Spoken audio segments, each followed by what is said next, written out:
Welcome to the Fripp Virtual Training User Group. And last month, you selected that this month we should look about your openings and how they can be more impactful. We also promised you that if you have your opening line ready to send in to us, we will do in-the-moment coaching. Always a popular part of any live or virtual training. And may I suggest, there is nothing like in the moment conversations and presentations that prove you know what you're talking about.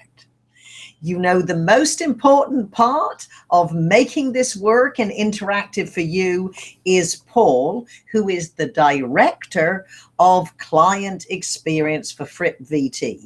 In other words, he's your best friend.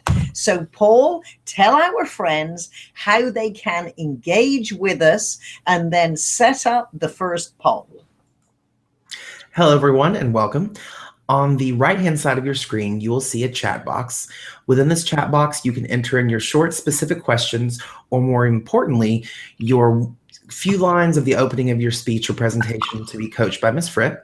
In addition to that chat area, just below, you'll see polling questions pop up throughout the call, and you can just click your answer, then vote, and then it'll return you directly back to the chat. So I think we're going to start with our first poll, which is, what type of opening are you most interested in covering? And the options are keynote speech, training program, business meeting, or sales presentation, and you'll have about a minute to complete the poll. So while you are telling us what direction you want us to focus on, let's start with some basics. As you know, the purpose of the opening of a presentation or conversation is to, one, get people's attention and to engage them as soon as possible. So if we go through our list, certainly if it was a keynote speech, you're not going to walk on stage and say, "Good morning, I am going to talk about." Although it's amazing how many experts do this, we don't recommend it. So if it's a keynote speech, you might tell a story, ask a question, make a statement, start with an interesting statistic or little known fact. There are many ways, or pick it up in the middle of a conversation. And that is, if you find yourself in a conversation with somebody and they make a comment that's brilliant, or you lean across the table and say, "Tell me more," it's almost as if you could set that scene and tell that situation or ask that question at the opening of a presentation. Now, tell you why this is a good idea is because Michael Haig, who has been on some of our user meetings, who is a story consultant for Will Smith's company, he says a Hollywood technique is get to the scene late. And whether it's stories or getting into your presentation, it's almost as if you forget the first few lines and you're there in the action. In a business meeting or a training where people are told to go, what we want to do is have them at least uncross their arms and think, this is an interesting approach, or this is going to be better than I expected. Or, now I know why she's an expert on the subject. Then in a business meeting, and of course, many of my corporate clients, they don't consider themselves speakers. However, they have to report to the senior management. And that is, of course, one of the courses you may or may not have seen in FrippVT. You might, after the pleasantries, "Good morning, Paul," when you sit down, especially if you're talking to senior management, you need to focus on the purpose of our meeting is to help clarify our whatever. So it's get to the point fast. With the sales presentation, certainly, "Hi, good morning. My name is Patricia Fripp and I'm from the Fripp company and we've been in business for 15 years is not the best approach. Now, with that, Paul, what do our wonderful attendees want us to focus on first? Well, it's actually a tie for the top two. That's 36% each for keynote speech and sales presentation. Oh, good. Perfect. And even if you're a keynote speaker, you then have to sell your keynote. So that's great. And we want you to write in your questions. Now, as Paul always says, make sure they are short and specific so it's easy. Don't ramble. And if you want to have your opening lines, then send them in. So let's start, first of all, well, it doesn't matter if you have a question or an opening line, but let's focus your opening lines at this point as if it were a presentation. Then we'll switch and have your opening lines for your sales presentation. So with a speech, may I suggest, which is the phrase that I frequently use, which is probably why I've always been single. Oh, well, that inside joke. One, you start your presentation long before you walk on stage. So if you're going to deliver a keynote presentation, one, you need to ask good questions of the person who's bringing you in, whether it's your own corporate meeting or whether it's as a paid speaking engagement. And one of the questions that you might want to keep in your arsenal is, Paul, will you please finish? Paul, you're my paid client. You're about to pay me $10,000, just in case you didn't know that. Okay. Paul, my goal is to exceed your expectations. Can you please finish this sentence? Patricia, to be a wild success with this audience, you need to. Because if you think of it, the only people we can't satisfy is if we don't know what they expect and what they want. And if they make some claim which you really can't live up to, you might say, well, let's negotiate that slightly. And then as part of your presentation, this might not be the opening. You're going to start with the way you always open, or the one you designed that will be good to open. Then what you will do is say, in preparation for my presentation, Paul gave me very specific instructions and said, Patricia, to win with this group, you need to make your advice practical. So it proves, one, that you listen to the economic buyer. You're also focused on them, the audience. So again, this is before getting the information that can be helpful, that can be incorporated with the opening segment, not necessarily the opening words, but the opening segment.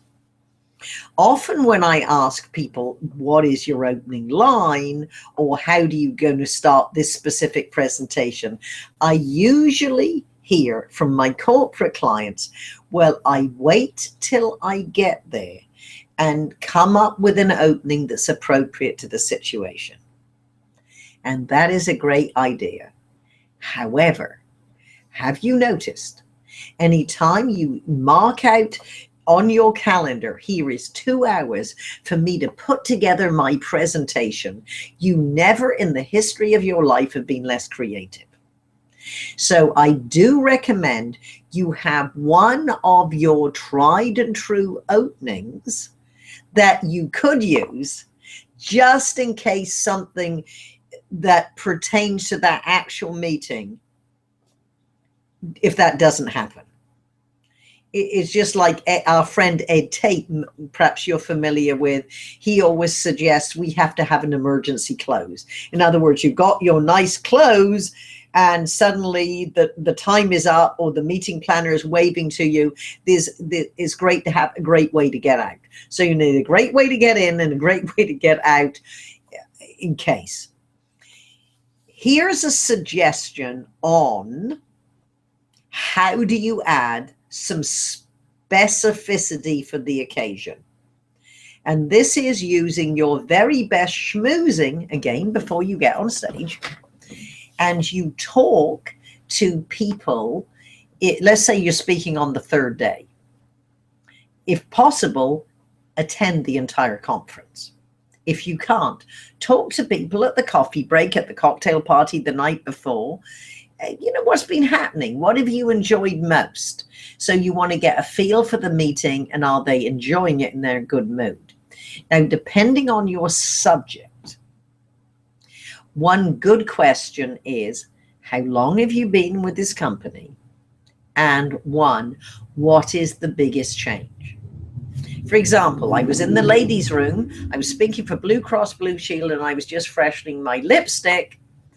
And I noticed another young lady. She was doing the same. I said, "Oh, Blue Cross Blue Shield, how long you worked in the company?" She said, 10 years. And my subject, and this was a very hot subject at the time, was adapting to change. I said, as a matter of interest, what's the biggest change? She said, amount of competition. Now, you have to keep asking because you need specifics. Specificity builds credibility. I believe there is a VT course on exactly that name. And if I'm famous for a handful of phrases, specificity builds credibility is one of them. I said, how much competition? She said, when I first joined the company 10 years ago, we had 3 major competitors. Now we have 13.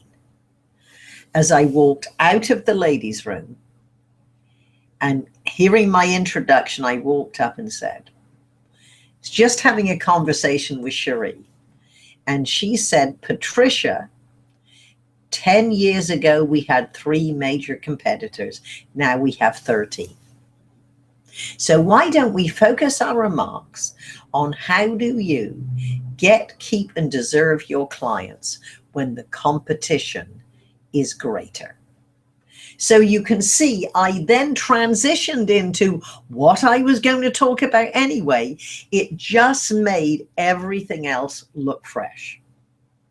So with that, Paul, do we have any questions or opening lines? Well, we do have a question, and it's from Tanya. And before I get to the question, I just want to remind everyone that if they want to get involved on social media, if you have any aha moments, you can tweet them and hashtag FrippVT. Which just proves Melanie is on the line and sent you a tweet to say, remind Patricia to tell them to tweet. Yes, Melanie, I had remembered, but obviously not brought that subject up early enough for your liking. All right. So Tanya says, her opening is, I have a question for you. What is the one thing that you would have done differently regarding the home warranty you recommended to your client? So that is her opening line. Yes. All right. Well, thank you very much. And I would change that to you. I would change the word thing. Because thing isn't specific. So what I want Tanya to do is send us in what she means by thing, because thing isn't specific. And then the opening line is, I have a question for you. Yes. So let's say, I would just say, let's start with a question. And then that means you've taken the I out of it. So you've removed the I and you're adding more specificity with than thing. So that's 2 slight suggestions which would make it more powerful. Any other questions or comments? Not right now. All right. Well, let's look at other options to open, and then we'll transition into the sales presentations. And thank you for being active. This is your chance to have personal attention, so please do not be shy. If I were to reflect on one of the handouts that has been most popular at different trainings. It's my options of openings.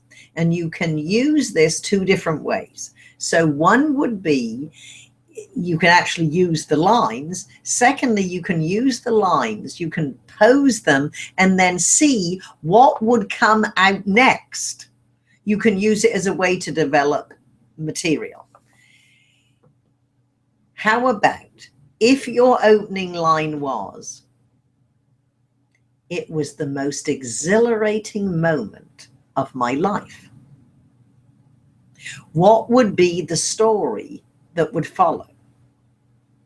I wish you could have been there. And if there is one line I know all my students and coaching clients use, it's I wish you could have been there. And then somebody was saying at my father's funeral. Well, I suggest you don't want to take someone with you to an event that might be sad. Now, most of my parents had wonderful funerals, so I could probably get away with it, but I might not risk it. Then there's one, I wish you could have been there. It was the most exhilarating moment of my life. And then here's another, it might surprise you to know. Now, this is adding emotion. You could also change the emotional by, it might horrify you to know. It might disgust you to know. It might amaze you to know. It might confuse you to know. So again, these are great ways to start the presentation, and you would come up with some interesting statistics that would follow that. So for example, it might disgust you to know how much debris is dropped on the streets of San Francisco. Just last month, there were this many tons. So that would be a way. Then, so that is the using the emotion to get into an interesting statistic. You can start with a statistics straight away. And that is, I was speaking to financial advisors.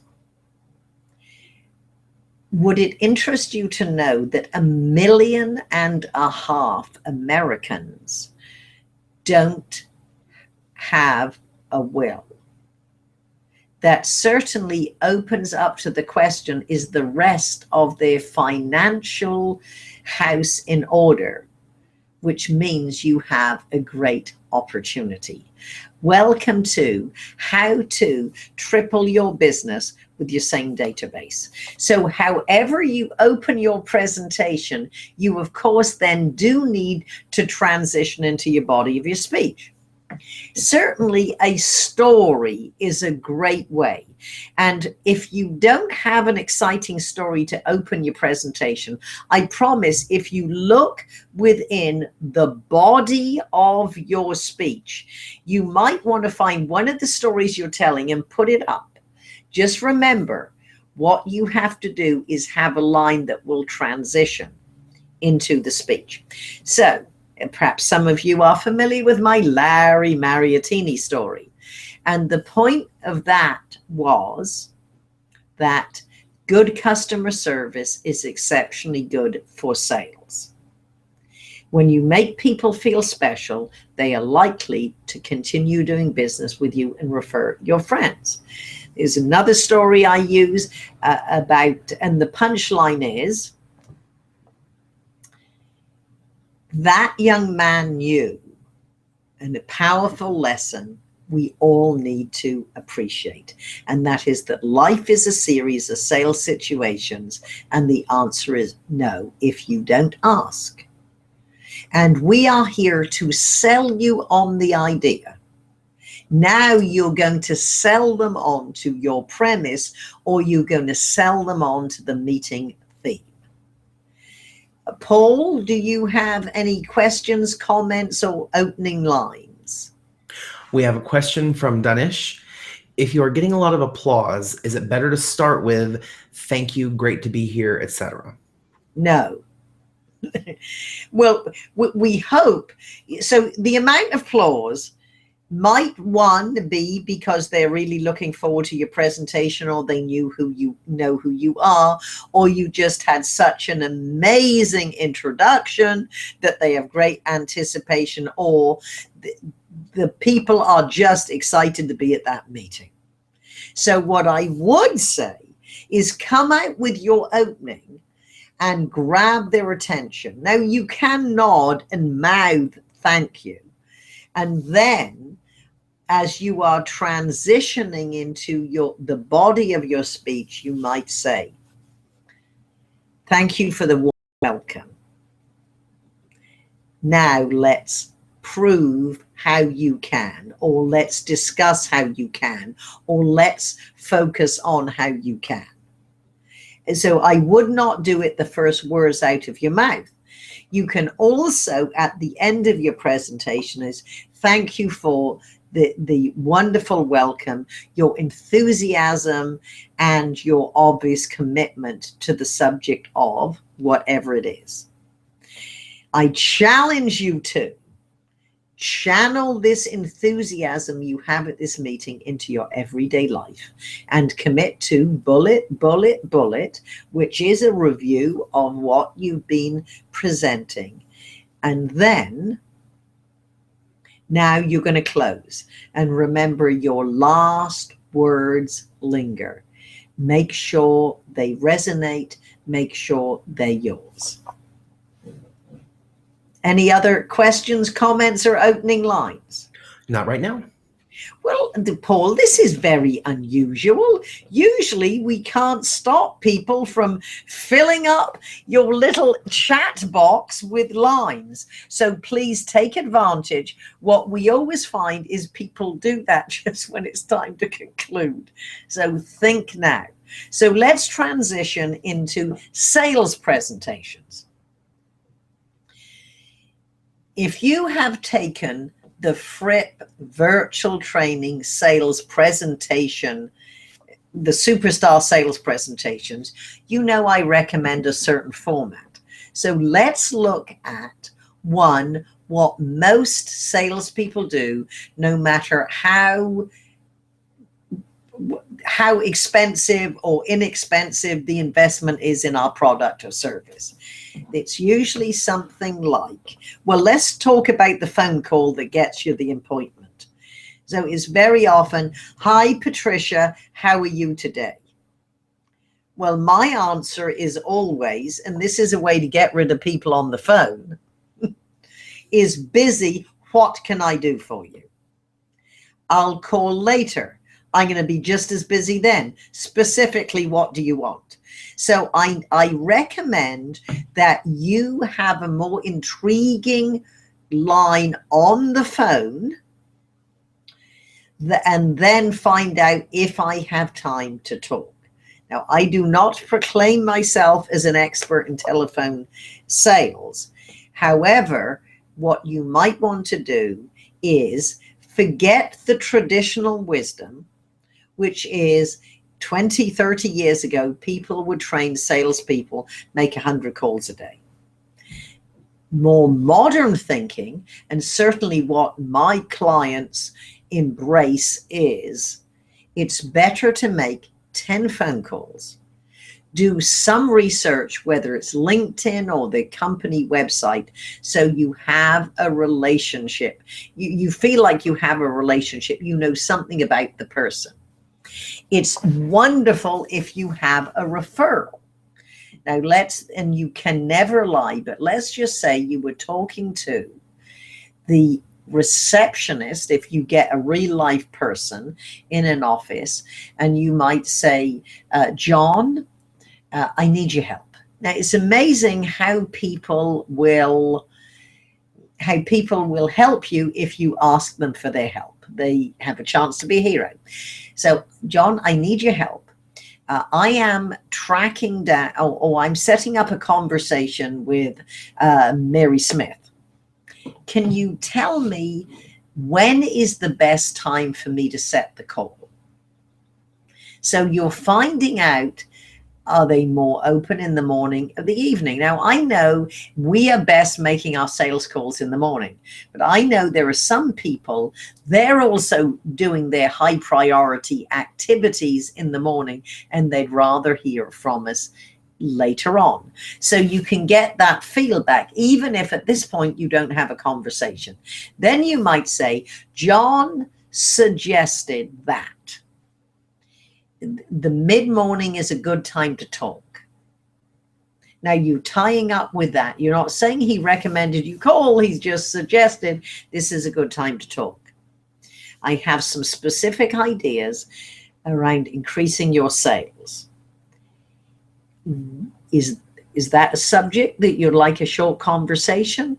Is now the time, or would you like to schedule time later? Then you might say, by the way, we haven't met yet. I was introduced to you through LinkedIn. And so you see, we always want to say, hi, I'm Patricia Fripp and I'm from the ABC company. Maybe, and all you know is try different ways and find what has the best results. I do suggest you script how you're going to start the call. Then when you're in person, and here's a new Frippicism for you, and I'm shamelessly re-quoting my friend Derek Arden, who's a friend of mine in England. He's a negotiation expert, and he just wrote a book, Win-Win. And in his newsletter this morning, he said, people would rather have a good listening to than talking to. In other words, if you can ask questions, they'd rather have you listening than talking. So at the point, once you've got their attention and find out this is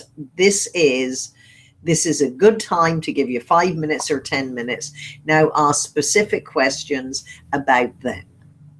Then you can say, based on your questions, it would probably be to both our advantage if we had a quick conversation. The reason I'm calling is because. Now, if you do your job well, when you go back, you are now in front of either one person or hopefully, and you might ask the person, would it be helpful if we invited several other of your management team to the presentation? So ideally, you're talking to several people, and perhaps a couple of people have come in late. You haven't met them. You have, of course, met and introduced yourself to the people that are in the room. The first part of your presentation is congratulations. Now, what are they most proud of? So perhaps in FrippVT, #FrippVT, ask questions before you tell them how good you are. So and also next, start your presentation with congratulations. What are they proud of? #FrippVT. So congratulations. It could be as simple as everybody in your company smiled, said good morning, and several asked me if I needed any help or directions just while I was walking to the meeting room. Obviously, your core values are alive and well. Or congratulations, your website makeover is incredible. Or congratulations, I see by your marketing materials, we share many of the same Fortune 100 companies. Say something nice about them. Then never thank people for their time. They are busy and so are you. So thank you for the opportunity to discuss if Fripp virtual training is a solution that could maximize your investment in training. So it's not thank you for the time, it's thank you for the opportunity to discuss. And then you might say, in case we haven't had the pleasure of meeting, I'm Patricia Fripp. In my role as your virtual coach, or your sales trainer, and my role is your new best friend when it comes to maximizing sales. Now, this is subtle. If we were live and in person, I would ask you, do you rent cars? Most people say yes. And then, well, do you have it washed before you take it back? Well, no, of course not. Well, that's because it's not yours. So by subtly, in my role as your coach, my role as your consultant, my role as your account executive, my responsibility is to help navigate home warranties. You see, so you're transitioning in. If somebody gave you information before you get there, you say, Mary was very generous with her time and information. And she said, now you got choices. Your major challenges are, your areas of interest are, your opportunities lie in the area of. So whatever words they use, that is the structure of your presentation. Because what most people do is, hi, this is who I am, this is who I work for, this is what we do. By now, if you've even taken one course at FrippVT, you know nobody cares about you as much as they care about themselves. So this is the how you get started and start structuring your sales conversation and presentation. All right, Paul, by now we got to have questions, comments, or opening lines. Well, we do. Good. We have Denise. She put in, my mother taught me to use my backbone instead of a wishbone. Over the years, I've used that advice time and time again, but never so much as in 1994. Okay, good. Yes, I like that very much. Let's start at the top again, Paul, one sentence at a time. My mother taught me to use my backbone instead of a wishbone. Good. Now, what you could do, and that's fine if you don't change it, but just for fun, what you could say to your audience is, have you noticed the best advice is not from your sales manager, from your teacher. It came from your mother. So that might be an idea. Just because now you're engaging them and putting them in this situation with their mothers. Just a suggestion, absolutely nothing wrong with what you did. Next line. Over the years, I've used this advice time and time again. Good. Frequently during my sales career, or frequently, so rather than time and time again, which is stepping on your punch word, which I believe is advice. So, you know, a Frippicism, a formula is time is a setup stage. So during my 35 years of living, during my sales career, during my management career, or being an entrepreneur, I have frequently taken her advice, or I have put her advice into action. You like that, Paul? I do. Well, and if you like that, especially Denise delivered that line. Yes, and she said, I love it. Good, perfect. I was going to ask you to thank you, Denise, for knowing you don't have to wait permission. Next part, Paul, or the next question or line. That's what we've got for now. Well, what's happening to everyone? We usually, and now this is an interesting statistic. It might interest you to know that sending out yesterday's reminder saying, have you signed up for the VT user meeting, increased our signups by 68%. That's an interesting statistic. Now, you might use that in your own business. So where should we pick this up? Let's give them a poll. Okay, this is a poll on the spot. And what we want you to do is, because as you know, what we do is we ask the attendees who are live. We understand a lot of people will watch the replay of this. The attendees who are live get to select what is Next month's user meeting, what is the subject? And Paul, didn't we come up with 3 different choices? Absolutely. We have finding content, finding audiences, or finding prospects. Good. Because last month we gave you 3 different choices. The first choice was that you selected was openings. The second was finding content. So we just added within the finding formula, which is a parallel structure, start with the same word: finding content, finding audiences, finding prospects. And based on how you respond in the next couple of minutes is how we set up the formula and the priorities for the next meeting. Now, talking about parallel structures, a parallel structure means you follow the same formula, and so this is very helpful when you're ordering your conversation or your presentation, or you're writing content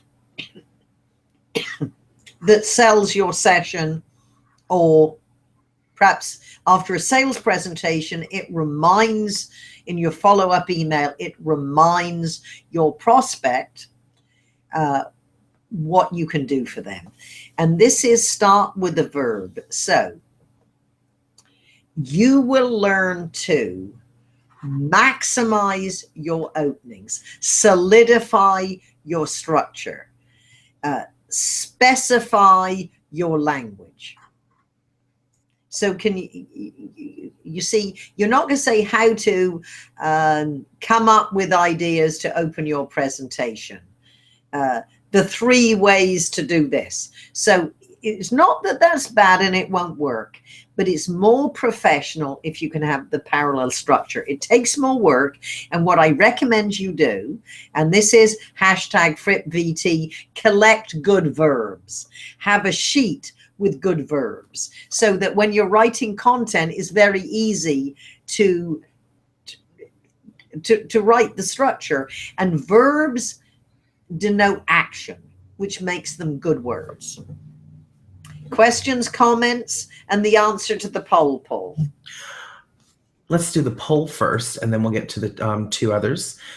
The poll says 40% finding prospects, 33% finding content, and 27% finding audiences. Good. Well, that will be the 3 subjects of our user meeting. And Paul, I believe we did come up with the date for the user meeting. Yes, it is going to be November 4th at a time. I believe it was, didn't we decide 4 p.m. Eastern? I thought it was, I believe it was 12 noon because I have it. I believe it was 12 noon Pacific time, 3 o'clock. But anyway, you will be notified as soon as we write up the promo. We'll set the meeting and let you know. And we will, of course, remind you. Now, this time we did invite a few new people who I had who'd inquired and taken trials of FrippVT, and we wanted to show them how we serve our ongoing community. So we would challenge everyone to go, if they've taken a trial, go back to FrippVT, either sign up for another trial, you'll need a different password, or take the challenge and join. This is a very cost-effective way to learn to be a good presenter and sales professional in a fast, convenient, easy way. So with that, let's go back to sales presentations. Another great way you could start after the congratulations, or instead of the congratulations, before the congratulations, you could say, if you are like most of our clients, you find your business is increasingly complex. Congratulations on being open-minded enough to investigate ways to solve your challenge and frustration. And thank you for the opportunity to see how our solution might help you do that. So that is also, again, know how you're going to start. We know you know what you're talking about. So certainly you have the outline, you have your PowerPoint, you've done this before, but most people do not know how to open and don't know how to close. Now, Paul, are there any questions or lines before we go to how do you close it? We have Harold, and he says, what is a good approach to do a Toastmaster icebreaker before a group? All right, good. How about this? You will be excited to know I have lived a very exciting life. And in the next 3 minutes, you will hear the highlights. Or it might be 5 minutes. I'm not quite sure how long the icebreaker is, but that would be it. So again, although you're talking about you, you start with it being them. You'll be excited to know. And I promise you'll get a laugh, which will fuel your confidence. Now, out of your life, you're going to pick just a couple of situations. So you can either go when you were young, started work, and now. Or it could be as simple as everything I know about my career, I learned from 3 mentors. Now, you see, you're going to do it from the point of view of them. But either way, you have a very simple structure. Any more, Paul? Yes, we have. Let me locate it back. We have a closing line, but I'm going to do one opening line before we do the closing line, since we're going to do closings last. So from Elaine, would it interest you to know that Fortune 500 companies like Google and top business schools like Stanford are teaching their employees and students improv skills as an improvisational theater? Well, I do believe I have heard that line before, and I know exactly who sent it in. Thank you, Elaine. And I love it. And I suggest most people would be surprised. And so what I want Elaine to type in is what her next line, because I really like it. And while she is doing that, so we can see how you transition, because Elaine is very seasoned and has been through lots of Fripp training. So then what is the concluding line, Paul? The concluding line is, for those of you that have worked with me, thank you. For those of you who haven't, my name is Liz, and I'm with First American Home Warranty. Good. I like that. I like that. So what you could say, and again, not right or wrong, to my friends who have sent me business, thank you. To my new friends who will be sending me business, thank you. And remember, when you do business with, now you fill in the name of your company, your clients will consider you a hero or something like that. And again, feel free to send in, do you like that or not? And here is a good technique. When it comes to the opening line, what you might want to do is somehow tie your opening remarks to your close. You may not, that's a circular technique, you don't have to, but I would challenge you to always have the discipline to at least revisit how you open to see if there's a place. So with that, Paul, questions, comments? We have, and he's another opening. Okay. If you are interested in working with an organization, if you're interested in working with an organization, what is the best way to start the phone call or in-person meeting? Not offering a service, but a partnership or even a contract position. So this is how do you initiate a conversation? Yes, not for a new service, but a partnership or a contract position.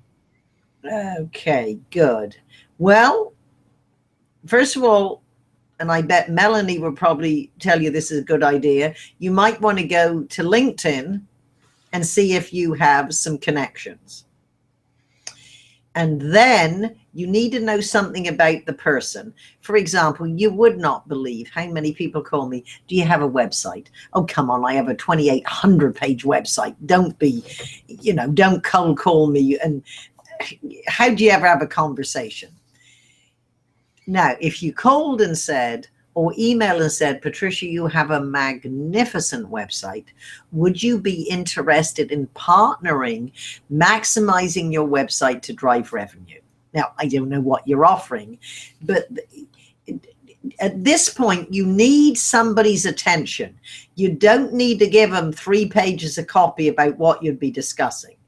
So I hope that's helpful. And here's a technique, and I learned this from Melinda Henning. And at the time, she was teaching telephone skills. And she suggested, and it's advice I've passed on and advice I've used, what you want to do is make calls at the end of the day, because you actually don't want to talk to them. Your goal at that point is to be the most intriguing voicemail that your prospect's going to hear the next day. So it's going to be, problem. Here's someone with an interesting approach. And you might say, if you'd be interested in pursuing it, let's set up a 5-minute telephone call. So, because what are we scared of? We can get on the phone, we're not interested, and we've committed to 30 minutes, 5 minutes. Then you might say, I requested 5 minutes, so I'm not going to exceed that unless you have an interest in continuing. Don't know if that's helpful. So, Paul, let's go back to Elaine. She put in her second portion. So I'll just start at the beginning. Would it interest you to know that Fortune 500 companies like Google and top business schools like Stanford are teaching their employees and students improv skills? Harvard Business School professor John Cao said, improvisation is probably one of the 2 or 3 cardinal skills for businesses to learn. Wow, that's fabulous. Because what are you doing here? And part of getting better is learning what works.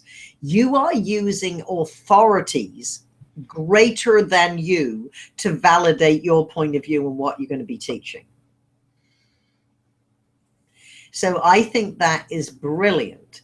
Then I don't know what comes next, but what I suggest would be a good transition would be, improv was first introduced to me by, at that time I was this, and I admit I was very nervous at the thought of being that spontaneous and flexible in front of strangers. Now, maybe that isn't your impression, but I know I took an improv class once and I thought I failed miserably. I was not at all comfortable. So I think Elaine is doing fabulously well. So, Paul, any other questions or comments? Not right now. Well, perhaps you would like to hear about and learn from the preparation that went into my presentation last Friday. My attorney and longtime friend, Bill, died after a short illness. He was 84. And his widow, who's a friend, the 3 of us have been walking together and had breakfast. She said, Patricia, I'd like you to speak on behalf of his clients. And as is more the theme these days, is people like upbeat. This is a celebration of his life. This wasn't a funeral. He died 6 weeks ago. So this is a celebration of his life. beautiful venue, nice music, lovely room. And there were 8 friends who spoke. I was, or was it 6 or 8? I think it was 8, and I was the concluding one. And there was a marvelous MC, Reverend Carol, who set the tone, did some readings, and just a marvelous job. And there were 3 different times that we had singers sing, and it was wonderful.